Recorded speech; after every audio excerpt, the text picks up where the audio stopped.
요나서 3장 1절부터 10절입니다. 교독합니다. 여호와의 말씀이 두 번째로 요나에게 임하니라. 이르시되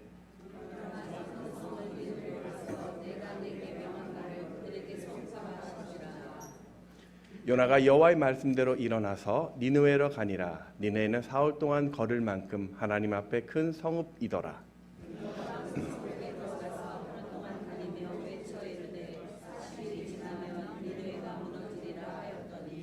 니느웨 사람들이 하나님을 믿고 금식을 선포하고 높고 낮은 자를 막론하고 굵은 베옷을 입은지라.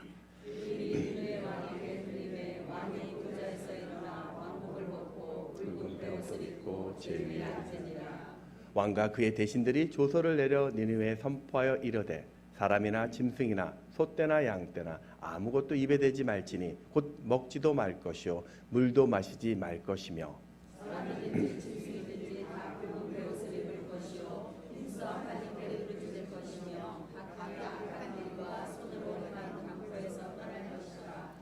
하나님의 뜻을 돌이키시고 그 진노를 그치사 우리가 멸망하지 않게 하시리라. 그렇지 않을 줄을 누가 알겠느냐 한지라. 하나님이 그들이 행한 것 곧 그 악한 길에서 돌이켜 떠난 것을 보시고 하나님이 뜻을 돌이키사 그들에게 내리리라고 말씀하신 재앙을 내리지 아니하십니다. 아멘.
네, 오늘 오신 여러분 환영하고 축복합니다. 우리 옆에 계신 분들과 이렇게 인사해 볼까요? 하나님이 함께 하십니다.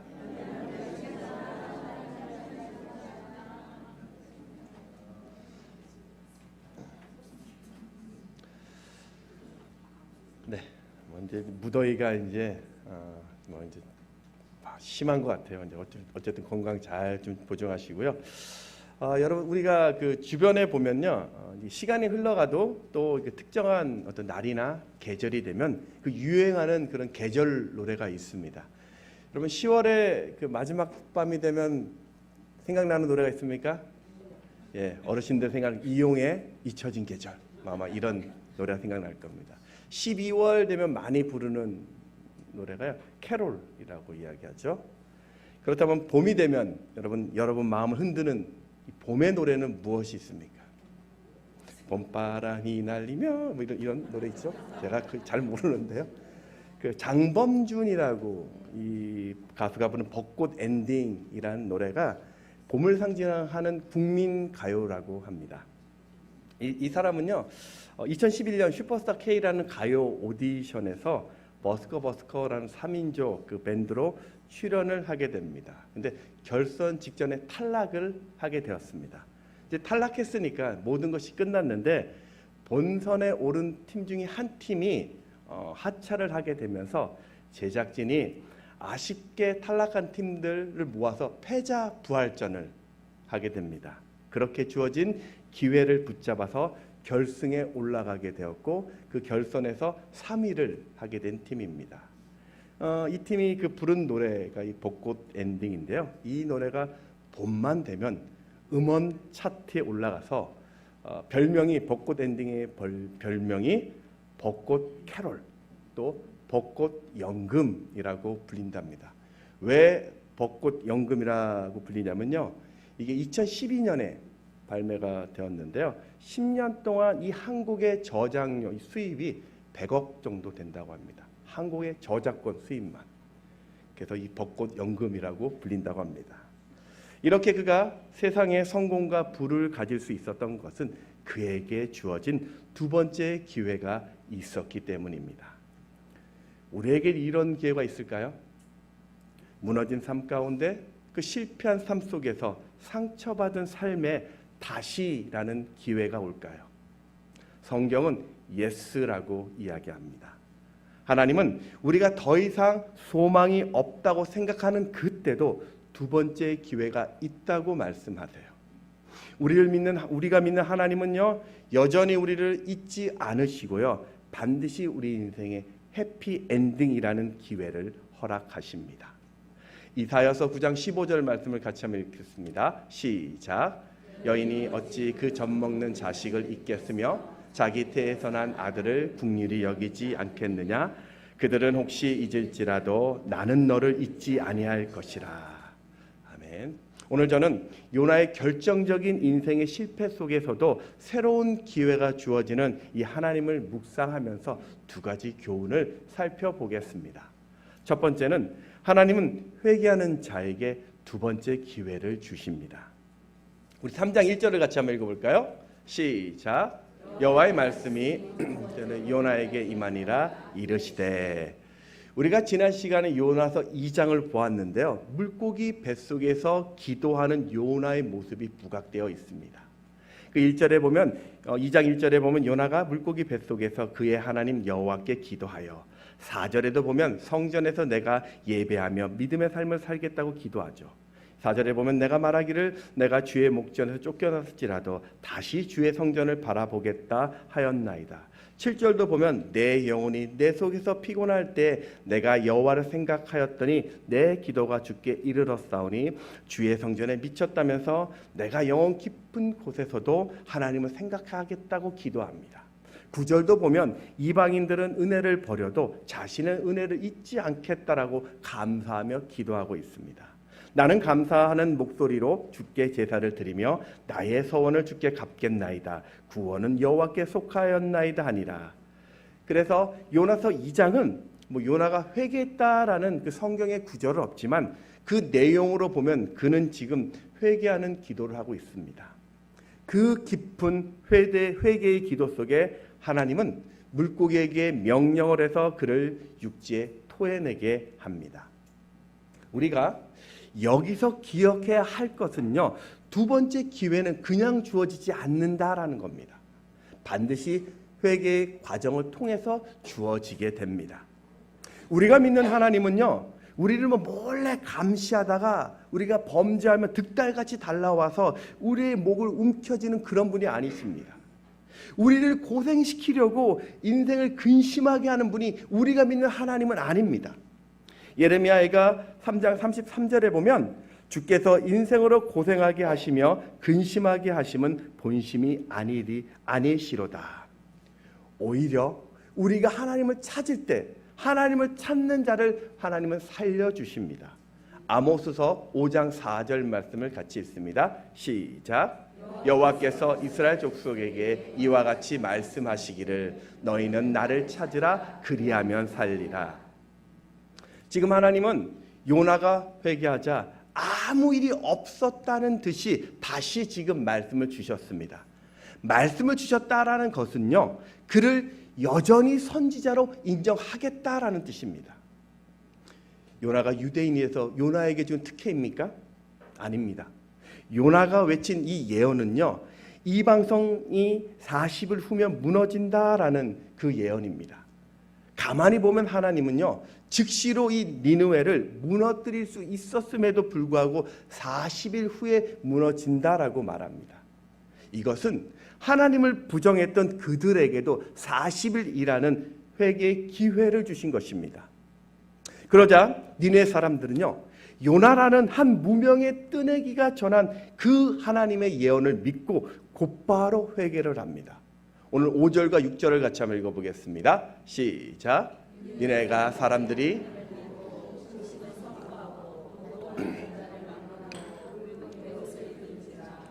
그 일이 니네 왕에게 들림에 왕이 보좌에서 일어나 왕복을 벗고 굵은 베옷을 입고 제위에 앉으니라. 지금 자신들이 섬기는 신이 아닌데도 왕부터 모든 백성들이 굵은 베옷을 입고 금식을 합니다. 고대 근동에서는 굵은 이 베옷을 입는 것이 내가 지금 장례식에 가거나 극심한 인생의 고통을 당했다는 표현으로 굵은 베옷을 입고 또 제위에 앉습니다. 그리고 금식을 한다라는 이 말은요, 이것에 목숨을 걸었다는 뜻입니다. 니느웨 사람들은 하나님을 믿지 않는 이방인입니다. 또 니느웨는요, 당시 최강의 국가였던 아수르 제국의 수도입니다. 그러니까 니느웨 왕은, 그 왕자는 당시 세계 최강의 권세를 가진 통치자였습니다. 그런데도 그가 왕부터 모든 백성에 이르기까지, 심지어 짐승까지도 베옷을 입고 음식을 끊고 죄를 회개하면서 하나님께 부르짖었습니다. 오늘 7절과 8절을 같이 한번 읽습니다. 시작. 왕과 그의 대신들이 조서를 내려 니느웨에 선포하여 이르되 사람이나 짐승이나 소떼나 양떼나 아무것도 입에 대지 말지니 곧 먹지도 말 것이요 물도 마시지 말 것이며 사람이든지 짐승이든지 다 굵은 베옷을 입을 것이요 힘써 하나님께 부르짖을 것이 각기 악한 길과 손으로 행한 강포에서 떠날 것이라. 정말 이들은 하나님의 심판을 믿고 있었습니다.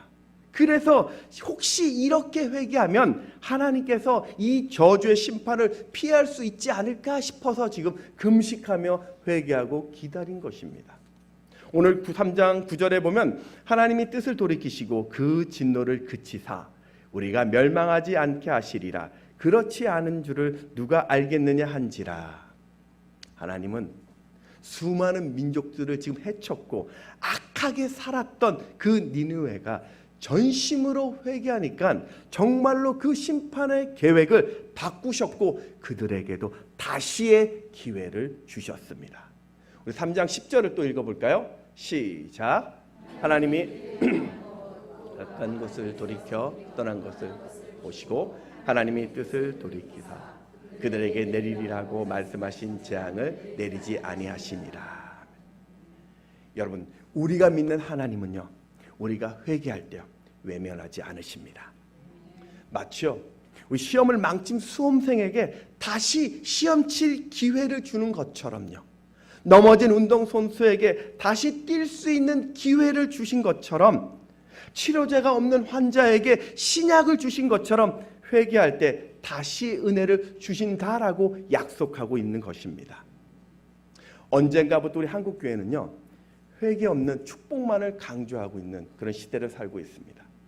이 죄라는 것 이야기하면 서로 불편하니까 그런 죄는 개인적으로 알아서 해라, 좀 묻어두고 그저 우리가 받을 은혜, 받을 복만을 이야기하고 있습니다. 근데 여러분, 내가 죄라는 것을 깨닫는 것, 또 그 죄를 내가 직면하는 것이 그게 진짜 은혜라는 것입니다. 가룟 유다와 베드로의 차이가 무엇입니까? 가룟 유다는요, 은 30에 예수님을 팔았어요. 베드로는 어떨까요? 베드로는요, 예수님을 3번이나 부인했고 심지어 저주까지 했습니다. 어떻게 보면 가룟 유다보다는 이 베드로의 죄가 더 커 보입니다. 그런데 가룟 유다는 버림받고요, 베드로는 다시 시작하는 은혜를 받습니다. 그 차이가 무엇입니까? 왜 그럴까요? 가룟 유다는 후회는 했습니다. 그런데 회개는 하지 않았어요. 베드로는요, 닭 울음소리와 함께 통곡하고 회개함으로써 인생의 새로운 새벽을 열 수 있었던 것입니다. 사울 왕, 다윗 왕, 그 차이는 무엇입니까?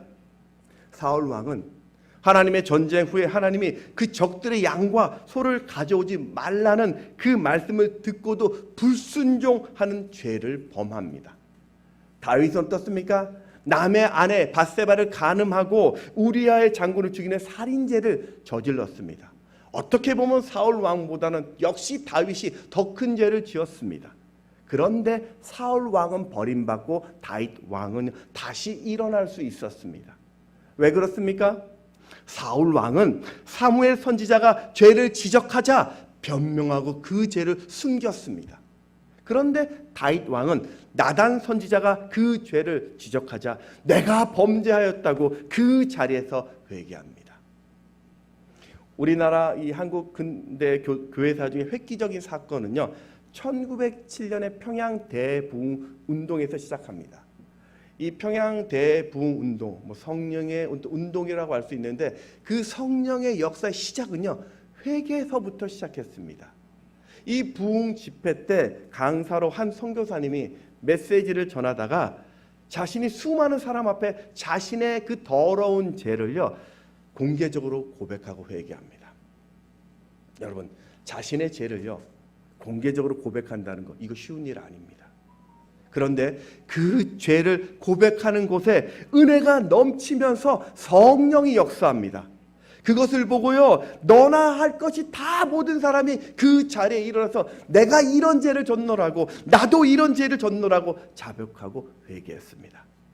그날 밤 그곳에 강력한 성령의 역사가 일어났고요, 그 부흥의 역사가 평양을 넘어서 한반도 전역의 불길처럼 일어났고 오늘도 그 성령의 은혜를 우리가 입고 있는 것입니다.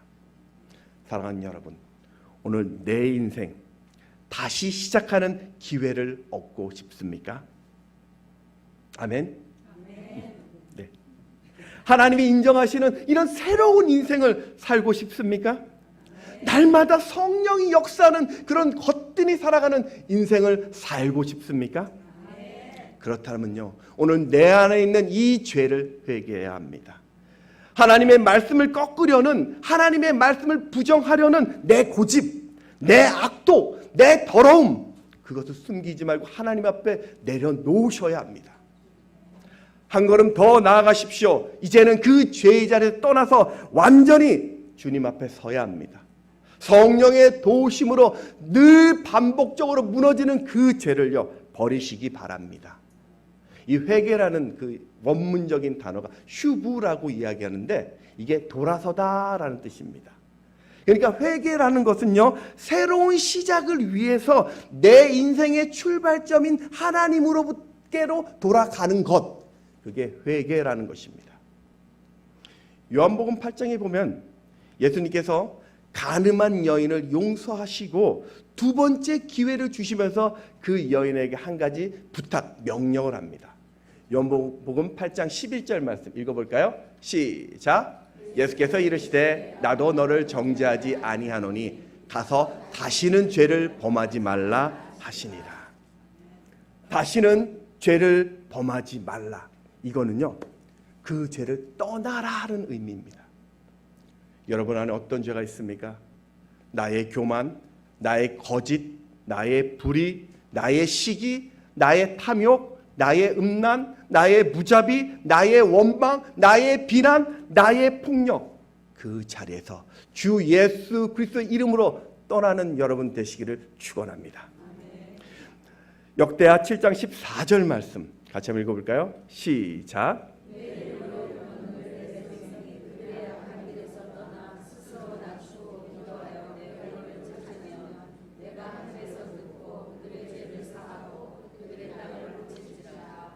아멘. 내가 하나님을 반역했던 것, 내가 내 인생의 주인이 되려 했던 그 죄를 떠날 때, 그렇게 회개하는 인생에게 하나님은 두 번째 새로운 기회를 허락하십니다. 여러분, 우리가 내 삶에 내 인생에 회개를 할 때요, 그때 가정이 회복됩니다. 내가 죄를 회개할 때 그 교회가 또 그 직장에 회복이 일어납니다. 내가 주님 앞에 내 죄를 자복할 때 부흥을 맛볼 수 있고요, 생명의 역사가 일어나는 것입니다. 그러니 오늘 그 주님을 부정하는 그 죄를 떠나 새로운 미래를 여는 축복의 통로에 서시기를 주의 이름으로 축원합니다. 두 번째, 그럼 부르심에 이제는 순종해야 합니다. 두 번째만 하나님의 음성이 무엇입니까? 오늘 2절을 같이 한번 읽습니다. 시작. 일어나 저 큰 성읍 니느웨로 가서 내가 내게 명한 바를 그들에게 선포하라 하신지라. 여러분, 이 말씀 어디서 많이 좀 들어본 듯한 말씀 아닙니까? 요나서 1장 2절에 보십시오. 너는 일어나 저 큰 성읍 니느웨로 가서 그것을 향하여 외치라. 그 악독이 내 앞에 상달되었음이라 하시니라. 어떻습니까? 똑같은 말씀을 두 번째도 동일하게 주셨어요. 여러분, 니느웨는 지금 이라크 모술이라고 합니다. 지금 현재 지역 이라크 모술에 지금 고고학적 발굴이 진행됩니다. 이렇게 발굴이 되고 있는데요. 니느웨는 성의 둘레가 놀라지 마십시오. 95km입니다. 한 성의 둘레가 95km 정도 되는 성입니다. 그리고 직경이 30km 정도 되는 성입니다. 성벽 높이가요. 저게 높이가 아파트 10층 높이입니다. 30m 정도 되는. 그리고 경비병들이 성에 파수를 설 수 있도록 감시탑을 세웠는데요. 성곽을 감시하는 감시탑이요, 1,500개 정도 됩니다. 그리고 그래서 성경에 보면 니느웨를 사흘길이라고 하죠. 성 한 바퀴를 도는데 사흘길 정도 걸리는 거리입니다. 니느웨 인구는 그럼 얼마나 될까요? 요나서 4장에 보면 좌우를 분별하지 못하는 그 자가 12만 명이라고 하죠. 이게 12만 명이 니느웨 성 그 인구가 아니라 좌우를 분별하지 못한다라는 것은요, 어린 아이를 이야기합니다. 어린 아이 수가 12만 명이라는 거죠. 그래서 보면 학자들은 대략 성인까지 치면 최소 60만 명 이상은 이 성에 거주하고 있었다라고 이야기를 하고 있습니다. 요나는 왜 처음 니느웨를 가지 않으려고 했을까요? 네, 이스라엘 적국이니까 가기 쉽지 않죠. 또 니느웨 사람들은요, 포악하기로 소문난 사람들이었습니다. 그들의 삶은요, 악독했습니다. 악질입니다. 아수르 사람들은요, 전쟁에서 포로로 잡으면요, 그 중에 어떤 리더가 되는 사람들을 산채로 가죽을 벗겼습니다. 그리고요, 생식기를 잘라냈고요, 임산부 같은 경우는 배를 가르는 폭행도 저질렀습니다. 그래서 나홈서에 보면은 니느웨를 피의 성이라고 이야기하죠. 나홈서 3장 1절 말씀을 같이 한번 읽어보겠습니다. 시작. 화 있을진 저 피의 성이여, 그 안에는 거짓이 가득하고 포악이 가득하며 탈취가 떠나지 아니하는도다. 요나가 볼 때 그래서 그들은 구원받을 수 없는 사람들이었던 거죠. 그런데 지금 요나는 그 성을 향하여 즉시로 하나님의 말씀에 순종하고 있습니다. 오늘 요나서 3장 3절을 같이 한번 또 읽어볼까요? 시작. 요나가 여호와의 말씀대로 일어나 니느웨로 가니라. 니느웨는 사흘 동안 걸을 만큼 하나님 앞에 큰 성읍이었더라. 아니 변한 게 하나도 없는데요, 똑같은 성인데 왜 지금은요 이렇게 말씀에 순종해서 그 땅을 걸어갔을까요? 바로 요나는 죽음 앞에서 기적 같은 두 번째 기회를요 얻었기 때문입니다. 이 사람은 원래 본성이 원래 죄성을 가지고 있잖아요. 그래서 하나님 말씀이나 다른 사람의 의견보다는 내 판단, 내 생각을 우선 믿습니다. 그러다 어떤 인생의 폭풍을 만나고 고난을 경험하면서 도저히 내 힘으로 내 판단으로 이 일을 해결할 수 없을 때 그제서야 다른 사람의 음성을 듣습니다. 하나님의 음성을 듣게 되죠.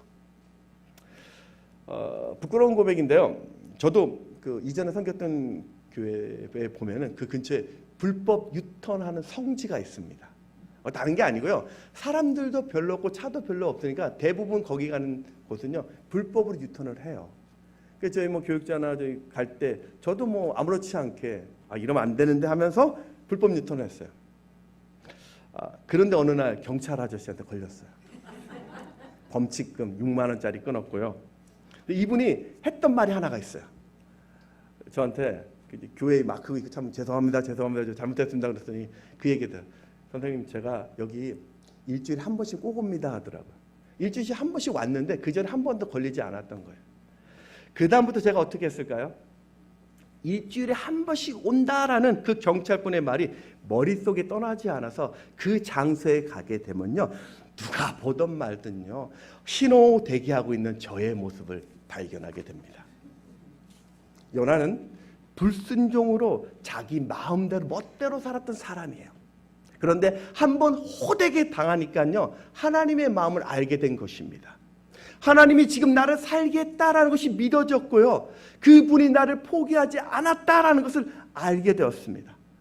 내게 다시 시작할 기회가 주어졌다라는 것을 내가 알게 되니까요. 주 자신에게 주셨던 이 말씀에 끝까지 순종하더라는 것입니다.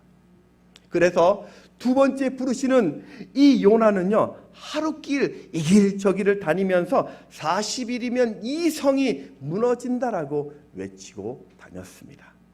요나서 3장 4절 말씀을 같이 읽습니다. 시작. 요나가 그 성읍에 들어가서 하루 동안 다니며 외쳐 이르되 40일이 지나면 니느웨가 무너지리라 하였더니. 이 본문을 보면 아니 그럼 왜 요나가 사흘 길을 하루 동안만 외쳤을까? 물론 성경에는 사흘 동안 외치란 말은 없습니다. 하지만 성 한 바퀴를 도는데 사흘 길이라면 그 사흘 길은 전해야 되는데 왜 하루만 전했을까? 이 의문에 대해서 학자들은 다양한 견해를 가지고 있습니다. 한 4가지가 있는데요. 첫 번째는요. 아마도 요나가 이 성을 횡단하면서 외쳤을 것이다 라는 견해가 있고요.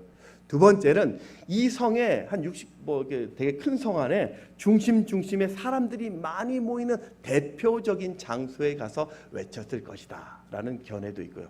세 번째 견해는 원래는 요나가 사흘 동안 계획하고 외쳤는데 하루 만에 회개가 불리듯 일어났다라는 견해가 있고요.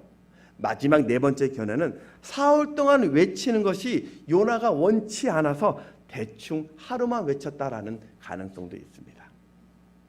이 의견 중에서 첫 번째와 두 번째 의견은 사실은 성을 좀 구석구석 성을 좀 알아야 할 텐데 지금 타짓 사람인 요나가 낯선 이곳에서 생소한 이곳에서 그렇게 전했다라는 것은 좀 지지받지 못하는 견해입니다. 첫 번째와 두 번째 견해는 잘 믿지 않고요. 세 번째나 네 번째 가능성이 있습니다.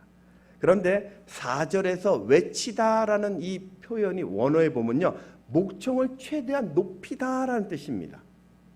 지금 두 번째 기회를 얻었던 요나가 자신의 목소리를 최대한 높여서 하나님의 심판의 메시지를 선포했다면 그냥 대충 하나님의 말씀을 전했다는 네 번째 견해는 조금 결이 좀 다른 것 같아요.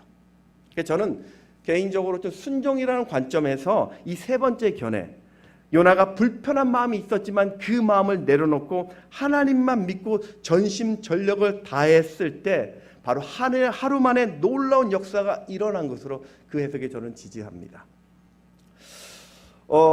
여러분 이 요나가 전한 메시지는요 40일이 지나면 니느웨가 무너진다라는 메시지입니다. 이 원문을 보면 딱 5마디입니다. 호두, 아르바임, yon, 베니니베, 네파케트라는 단어입니다. 여러분 이 단어 한번 외치면은요 한 몇 초 정도 걸릴까요? 한 5초 정도면은 걸리더라고요. 5단어를. 그럼 한 1분에 대략 한 4번 정도 외쳤다라면 1시간이면은 요나는 240번 외쳤고요. 10시간이면 2400번을 선포한 것입니다. 결코 환영받을 수 없는 이방인이 이 성이 망할 것이라는 저주의 메시지를 무려 2400번 이상 목청을 높여 큰 소리를 외치는 이 요나. 과연 이 일이 쉬운 일이겠습니까? 군사적으로, 경제적으로 막강한 영향력을 끼치는 그 나라의 적진에 들어가서 우리가 믿는 신의 이름으로 너희가 망하게 될 것이라는 외친다면 그들이 가만두겠습니까? 능력도 없고 힘도 없이 그저 한 명의 무명의 한 사람이 또 외친다고 그 거대한 성에 무슨 일이 일어나겠습니까? 그런데요, 하루가 못되어 엄청난 일이 벌어진 것입니다. 하나님의 부르심에 순종해서 하루길에 딱 5마디 말밖에 하지 않았는데 60만 명이나 되는 그 거대한 도시가 하나님 앞에 금식하고 회개를 합니다. 정말 이건 말도 되지 않는 일이에요. 이것이 바로 요나를 통한 하나님의 역사라는 겁니다. 여러분, 이렇게 우리의 인생도 하나님 앞에 가장 멋지게 사용하는 방법은요, 나를 향한 하나님의 부르심에 순종하는 것입니다. 하나님은요, 우리 모두를 향한 위대한 뜻들을 다 가지고 계세요. 여러분 한 사람 한 사람을 통해서 꼭 이루고 싶은 일들이 있습니다. 그 일을 성취하기 위해서 오늘 여러분 한 분 한 분이 지금 살아 계시는 것입니다. 오늘 내가 이렇게 호흡하고 있는 것, 숨을 쉬고 있는 것, 그것은 하나님이 나를 향한 하나님의 뜻이 있다라는 것을 잊지 마시기 바랍니다. 내가 지금 이 자리에 서 있는 것은 하나님이 나를 쓰시겠다라는 것을 우리는 알아야 합니다. 내가 지금 이렇게 살고 있는 것, 그것은 지금 내게 2번째 귀한 기회가 주어졌다라는 것을 우리는 잊지 말아야 합니다. 사랑하는 여러분, 지금 내가 살아가는 것, 그걸 너무 당연한 것으로 여기지 마십시오. 지금 내가 이렇게 예배하는 것, 그것을 당연하게 생각하지 마십시오. 내가 오늘 하나님을 찬양하고 주님을 고백하고 내가 기도하면서 주님 앞에 그 이름을 높이는 것, 이것을 당연한 것으로 여기지 마십시오. 어쩌면 오늘의 이 시간이 우리에게 주어진 마지막 기회일 수도 있기 때문입니다. 성경에는 딱 한 번의 그 불순종으로 그 인생이 끝장난 사람들의 어떤 모델들이 나와요. 소돔과 고모라 성의 심판 때 하나님이 그 뒤돌아보지 말라는 그 말씀에 불순종했었던 그 롯의 처는요, 결국 그 한 번의 불순종으로 소금 기둥으로 그 인생을 마칩니다. 아나니아와 삽비라는 자신의 땅을 팔아서 내가 다 하나님께 드린다고 스스로 약속하고선 탐심 때문에 하나님께 불순종하여 거짓을 고하다 결국 목숨을 잃었습니다. 여러분, 오늘이라는 2번째 기회 주신 하나님께 감사하십시오. 내가 원하는 길이 아니라 하나님이 원하는 그 길을 걸어가십시오. 여러분이 하나님께 받았던 그 달란트들, 여러분의 그 시간, 여러분의 그 능력을 나를 만드신 하나님을 위해 사용하십시오. 그럴 때 우리의 생각을 뛰어넘는 그 놀라운 일을 행하시는 하나님의 손길을 보게 될 것입니다. 제가 지난 4월인가요? 그 트로트 가수 중에서 태진아 집사님이 CBS에서 그 새롭게 하소서의 그 프로그램에서 자신의 어떤 인생을 간증한 것을 얼핏 좀 보게 된 적이 있습니다. 뭐 이번에 과거도 뭐 깨끗하진 않았지만 하나님이 그에게 주신 2번째 기회를 지금 자신이 어떻게 사용하고 있는지를 간증을 할 때 좀 보게 되었었죠. 이분의 본명은 조방헌이라고 합니다. 이분이 유명한 가수가 되고 싶어서 그 이제 개명을 하게 됐대요. 그 당시 자기가 데뷔할 때 유명했던 연예인이 3분이 있었답니다. 저는 잘 모르겠는데 그 미모 배우였던 태현실이라는 분이 있어서 그분의 태자를 따왔고, 남진의 진자를 따왔고, 나훈아의 아자를 따왔다고 합니다. 그래서 태진아라고 부르게 되었답니다. 근데 잘 안 됐대요. 잘 안 됐고 그러다가 1981년 미국으로 이제 가서 거기서 좀 삶을 살아보려고 했는데 역시 일이 잘 안 됐습니다. 인생이 잘 안 풀렸고요. 술이나 담배 찌들어 있다가 겨우 클럽에서 노래하면서 전전긍긍하며 살고 있었는데 이제 미국에서 이제 아내를 이제 만나게 됩니다. 결혼을 했고 아내가 열심히 돈을 모으면요, 그 돈을 몰래 훔쳐가지고 라스베가스에 가서 도박으로 그 돈을 탕진합니다. 근데 아내는요 끝까지 남편을요 참아줬대요. 근데 어느 날부터 아내가 밤 외출이 잦아진 것입니다. 몰래 따라가 보니까 교회에 가서 기도를 하고 있더래요. 당시 불신자였던 태진아는요 아내에게 야 교회 가면 떡이 나오냐고 밥을 주냐고 막 크게 다투었는데 알고 보니까요 그 장모님이 위암이셨던 거예요. 그래서 아내분은 남편의 방황과 또 엄마의 암 소식에 세상에 의지할 것이 없어서 그 엄마와 함께 매일 교회에 가서 그 철야를 하면서 함께 그 집회에서 부르짖고 있었던 것이죠. 어느 날 이 남편이 술에 취해가지고 그냥 술 기운에 그냥 아내를 따라 교회를 갔대요. 그리고 집회에서 멍하게 있는데 그날따라 이 교우들의 기도 소리와 찬송 소리에 술이 확 깨더래요.